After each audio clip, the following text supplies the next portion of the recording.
Welcome back to the Ross Hodge Show. Sitting down now with WVU senior forward Jackson Fields. Jackson, really appreciate you joining us here on the show. Talk about how you guys as teammates, a lot of first-year Mountaineers on this team, everyone except for Abraham is a first-year Mountaineer. Talk about how you guys have gelled as teammates and really made this seem like it's a solid, tight-knit group. Well, first I want to give all thanks to the man above. Without him, none of this would be possible. But I mean, yeah, everybody coming in from different backgrounds, different teams, coming from different conferences, high and low, just all coming in and having one main goal of winning games. And it kind of helped us out because we all kind of live in the same area off campus. So it's always, if I need something, that was really good early. If I needed a broom or a vacuum or something, I could go downstairs and get it from one of my teammates. And that kind of, instilled like trust and, okay, I can go to my teammate for anything. And so that kind of just trickled from off the court onto the court. And, we're just trying to keep that going. You mentioned winning games. That's one thing that Ross Hodge spoke about early in the offseason and the preseason was he built this team with a lot of guys who have won games before. They've won at previous stops. How important is that everyone on this team seemingly has that knowledge of how to win not only games in general, but big games as well? Yeah, definitely knowing how to win is something that you need on the team. Winning culture is really what Coach Hodge was pushing for. That's one of the main reasons I came here, winning culture. He wants to win now. He's not trying to win later. He wants to win now and bringing guys together who have won at a different level or previous places, coming in now to win. And we're trying to figure out how to win together with this group. Like, he preaches that every day, just stay together, get better every day, and, just win this day and just keep going. So Coach Hodge, first year here, obviously, like all of you guys as well. Give us some insight as to what Coach Hodge is like day to day. Like, give us a sneak peek of what head coach is like. He's a fun guy. Sometimes he can go from 0 to 100, but it's for the right reason. We're not playing to our best capability on defense, and that's what he harps. Basically he doesn't care anything about the offensive end. It's straight defense, and so if we're doing the right stuff, it's all what I'm saying. He's with us and with us. But even if we're doing bad, he's still like, come on, y'all. But it's more. Not really aggressive, but more.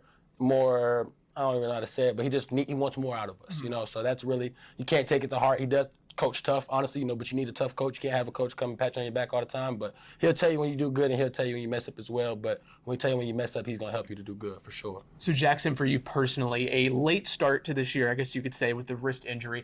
How difficult was that for you, sitting those first several games and having to sit there and watch your teammates play? It was definitely difficult for sure because I know I was with them in the summer for a good bit of time until I got hurt and then sitting out. But I mean, it kind of helped because I took a lot of mental reps when I was on the side, and my team went out there and did what they had to do, and I just said, when I come back, I'm gonna do whatever I can to help you guys win, and so that's what I've been trying to do.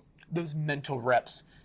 How do you kind of catalog everything when you're sitting there and watching the game and watching practice as well? How do you try to catalog things like that? Really just knowing the spacing on defense and the offensive end, knowing when to cut, knowing when to be early at the rim, or knowing what ball coverages to call on screens and so on and so forth. So just really looking at the game from a coach's perspective, different than the player's perspective, and I feel like that kind of helped me a lot for sure. One thing that's been talked about a lot with this group this year is that there's a veteran presence like you for sure, but then there's also a couple younger guys, Amir specifically, who have really not only been impactful players, but they're playing earlier than they're even supposed to. A guy like Amir, how impressive is what he's doing? Oh, yeah, he came in, a lot of freshmen sometimes come in and they try to hide behind the scenes or shadows and not make themselves be known. But Amir came in, big chest, big heart, ready to work, and he's a good listener as well. He'll come to ask an older guy a question, and we have no problem helping our team, of course. So, like, any of those guys, him, DJ, Evans, Jaden, they always have questions for us to ask, and if we know the answer, we'll help them. If not, then we'll,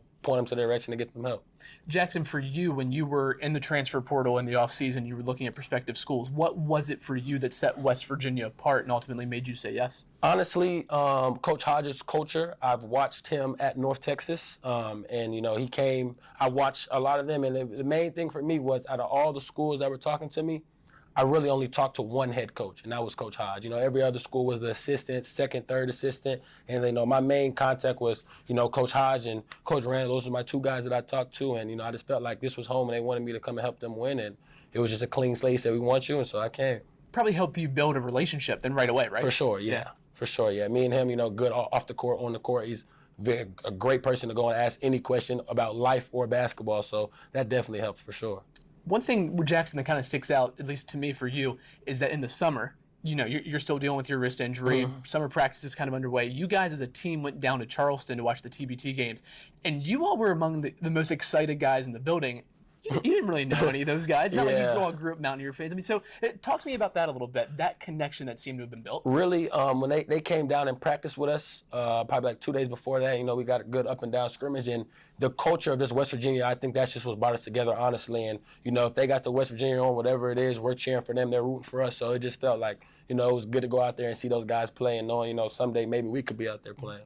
Last one here for you. Your goal for the rest of the season, Big 12 play on the horizon as you and I sit here today. What's your goal for the rest of this year? My goal, honestly, is to make it back to March Madness. I made it last year, didn't get the result I wanted, so I want to go there and push deep with this team. I think we can do it. We just, you know, we're building. We're getting better every day. That's what Coach Hodge wants us to do, and I think we're doing that, and I think we'll have a good shot for sure. It's all about taking steps in the right direction every day, right? Yes, sir. Jackson, we really appreciate the time. Thank you. There he is, Jackson Fields, the senior forward of the Mountaineers. Make sure to stay with us here on the Ross Hodge Show.